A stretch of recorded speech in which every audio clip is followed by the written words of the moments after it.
Now, how do you get this all to happen? You put pressure, like Roger was saying, on the current president of the United States. This man is terrible at his job. And he's bad. He's terrible at his job, and he is so weak that if House Republicans and Senate Republicans don't seize this moment to put pressure on him and make him make decisions, then we have not done our job. So, as we're talking about solutions, I think one of the things one of the topics that keeps coming up is Joe Biden mentally fit to be president? No. No. Sorry, I jumped the gun. I apologize. I don't think any of his cabinet is. But he's not. I mean, when he's reading off the cue card and he's like, "You should be seated now," it's like, what are they doing? It's really bad staff work. Let me ask you a question on regulations, because as we know, regulations plays a huge role in, if you're putting these burdensome regulations on the energy industry, on businesses, it creates a huge havoc in investing in these businesses. What do you think is, and bring this also, not only the regulations piece, but the ESG component that these corporations are embracing left and right? So regulations are killing small business. They're killing all businesses. Here's an interesting statistic. Since Biden has come into office, he's put $200 billion worth of regulations on small business. $200 billion. 130 million hours is required to deal with the $200 billion in regulations. President Trump took all that away. Biden has added that. So if you're a bank or you're a business, you're now all of a sudden finding yourself hiring a compliance officer as opposed to maybe a loan officer that can do business, you see. So the regulations, and people don't think about that, but they literally choke businesses. And they cost jobs because you have to hire people that are not generate income for your business. You have to lay people off, and so it's a real disaster. And they're going to continue to put more and more out there for us. So that's what a challenge is, and it's what they've done. But if you think of $200 billion and 130 million man-hours, that's pretty rough. And can I have 10 seconds? Yes. Change gears one second? Yes. I want to talk about EV vehicles. Can I say that? Yes, please. EV vehicles are a disaster, and they're phony, okay? I'm in the car business. I'm in the car business for 51 years. Nobody comes in and wants an EV vehicle. They don't ask for it. And they have forced these manufacturers to go woke, and they have gone for it. I'm talking about GM. I'm talking about Chrysler. I'm talking about Ford, all the others. And they've bid into this, and they're not sellable. They are not going to be competitive.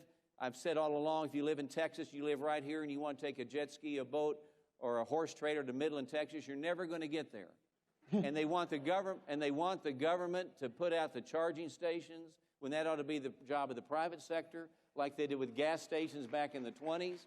And if we all know if the government owns the charging stations, they're going to get vandalized and they won't work, okay? So I'm just telling you, I have to touch on this because I'm in the business. EV vehicles are a ripoff. Now, if customers want one, then come let us make one, okay? But consumers have to tell us what we want as a dealer. I need to sell what you want, not what the government wants you to have. So I'm pretty passionate about the EV vehicles. Don't fall for it. It's not going to work. If you want one, we should make it, but no government subsidies, because they're going to have to pay me to sell it, and they're going to have to pay the manufacturer to make it, and the taxpayers in the end are going to be footing the bill. It's a disaster. It's so like you have an opinion. I know. He has an opinion on electric vehicles, It's like folks. a perfect TV ad. I can see it now. Byron, you know, we've seen the supply chain crisis, which apparently was supposed to be solved months ago, and then we run into baby formula shortages. Yes. With the missteps that the Biden administration knew about it ahead of time and did nothing, or not even warn parents about it. I mean, parents are concerned. What is going to be the solution? How do we handle this? Well, look, I know Pete Buttigieg, when he went on paternity leave, you know, he had some baby formula. I know he might have had his supply.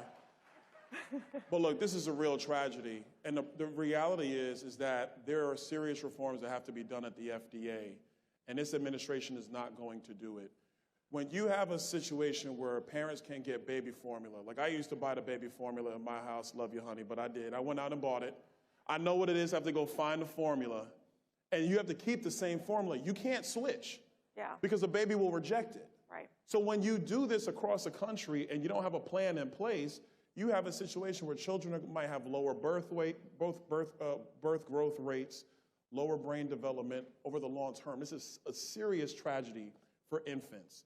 What you have to do is some serious reforms at the FDA. They cannot shut down plants without a pathway in order to make sure the supply that is needed continues. If we had an administration that thought about supply chains instead of all this woke foolishness, we would have had a plan. As much as they like to say, and Joe Biden said this about 3 years ago, oh, there was no plan, there was no plan. This guy is the guy with no plans. We're moving from crisis to crisis to crisis. It's going to take Republican leadership to make sure we have those. Quick point on ESG. ESG is fascism. That is what this stuff is. It is fascism.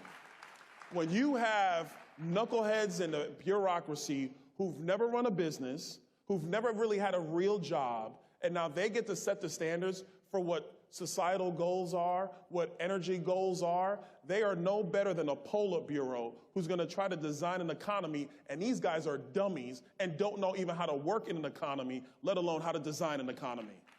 It's fascism. We should never allow it. So we have bills. There are bills in Congress that Republicans are working on to get rid of ESG. We have bills, actually, I have a bill with my colleague French Hill from Arkansas about getting the full employment mandate out of the Federal Reserve and getting the Federal Reserve back to just a stable prices mandate so we don't have these crazy inflations ripping through our country. Those are the solutions that we're working on.